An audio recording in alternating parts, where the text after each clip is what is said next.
Hello everyone. So what we have here is my iSpring 7-stage RO system that I've modified and added a few components to. So this is where the water goes in. It'll enter the 3 pre-stage filters. This will filter out larger sediments. These 2 are carbon filters that will reduce chlorine and things like that. From there, it'll go into the reverse osmosis membrane, where it'll filter out, I believe, 98-99% of all the sediments. And then from there, it would normally go to a carbon filter storage tank system like this one, and then from there it would go into the alkaline stage, which will add in like potassium, magnesium, calcium. I forget which type of minerals, but it will add some minerals back to the filtered water, or act as electrolytes, which help you hydrate when you drink water. What I did was, in order to cut the wastewater in half, I added a second RO membrane in series, meaning the wastewater that comes out of the RO membrane here feeds directly into the second RO membrane. This is going to slightly decrease the purity of your water, but it's going to be very minute, to the point where it's almost negligible. And then from there, the purified water is combined back into the post-carbon stage filtration, where it collects into the tank and then it goes into the carbon filtration. Now, my specific setup, I've got a refrigerator that has an ice maker and going to dispense filtered water. But I've also got in the kitchen, I've got a hot water heater underneath the sink that dispenses room temperature water and hot water for teas and instant coffee or things like that. Now, what I did was I actually split off the purified water to go into 2 separate carbon filters. The reason why I did that was before I added the second carbon filter. Otherwise, I believe it's the 5th stage. So I split the 5th stage into 2 carbon filters. The reason why I did that was when I was dispensing water from my kitchen sink, the hot water heater, it was causing back pressure and the UV filtration was going off, so I'm assuming I was getting some mineral buildup in there. The reason why I don't want the mineral stage to go into the hot water stage in the kitchen is because it will scale the hot water heater.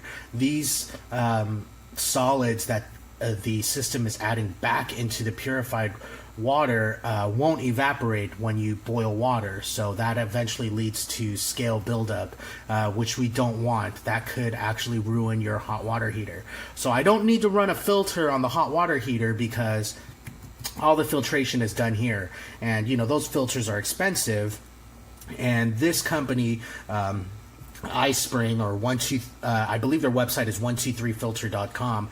They've been so helpful with the customer service in getting my system together. This took me about 2 months of researching. I've only had a basic understanding of RO filtration systems before, but 2 months it took me of researching to get this system together. One problem I did have was the auto shutoff valve on this system was a little low, so even with a booster pump, the pressure wasn't adequate going to my refrigerator. I've got incoming about 65 psi. You can find out how much your pressure is by getting a gauge like this. This is my output gauge, so this isn't the incoming water that's going into my system. This is the storage tank holding pressure. You want a minimum of 40 psi if you're going to be hooking this up to a refrigerator and ice maker. Otherwise, basically the water freezes in the line or the solenoid burns out because there's not enough water pressure coming in.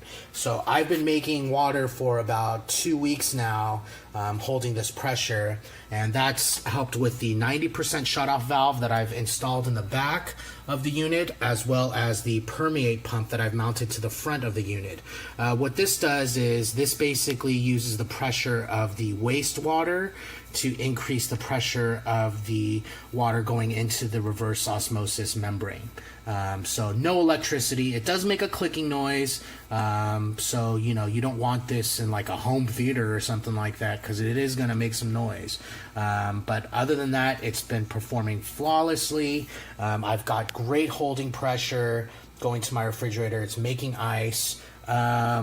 And you know, the reason why we get these filters is because buying water at the store is so expensive, and you know, harmful to the environment with all the wasted plastic bottles and whatnot. And with this, you know, we've got cheap, high quality water at home.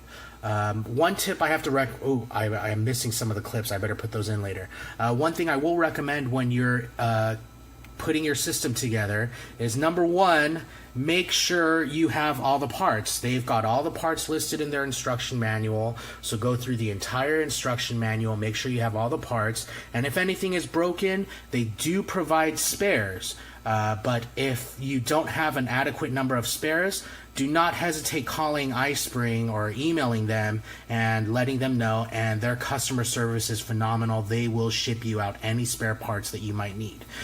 When you do click in the hoses, your first instinct is, well, it's plastic, I don't want to break it. So the moment you feel a little pressure, you back off. If you put your system together like that and you turn on the water, you're going to get water everywhere. So what you want to do is, once you feel that first bit of pressure, keep pressing in the hose and you'll feel it click again a second time. That's how you know that the hose is properly connected to the fittings. So now that that's done, you know, you could turn on your water and check for any leaks. I suggest you put everything together.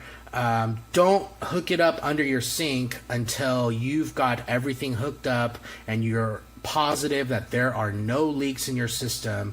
Then you can put it underneath your sink. I've mounted it in a spare room area where I can easily access the filters. That's why I chose to mount it to the wall. But if you're going to mount this under your sink, I highly suggest that you hook up everything first and check the pressure and for any leaks. So that's it. That's all I can think of at the moment. If you've got any questions, please feel free to ask me, or you can contact iSpring at 123filter.com, and their customer service, like I said, is phenomenal. Thank you. Bye. Hello everyone. We just got our iSpring 7-stage system this past week, and I installed it myself, and it was not difficult whatsoever. I'm not a plumber by any means, but it was very simple. Maybe it took about 2 hours tops. Everything went smoothly. The only issue I had probably happened in shipping. This elbow had broken off, but it was easy to replace because they provide some spare parts in the package. Everything went off without a hitch, no leaks whatsoever. Very happy. We had swapped out a 3-stage system that we've had for about 10 years, and I'm excited to have the alkaline filter as well as the UV lamp. But yeah, we are ecstatic, and I think they have 2 different choices for the finish and style of the dispenser, but we dug this one because it matched our existing faucet. So enjoy. See, this is our system. There's our spring. You see that little light? That's the UV. Just make sure your threads are tight and you put the little clippies on and you'll be fine. That's it. No experience, no training, no nothing. All I did was watch the YouTube videos and follow instructions. Boop. And then the light goes off. or you can do it yourself if you're handy.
This is an iSpring water system.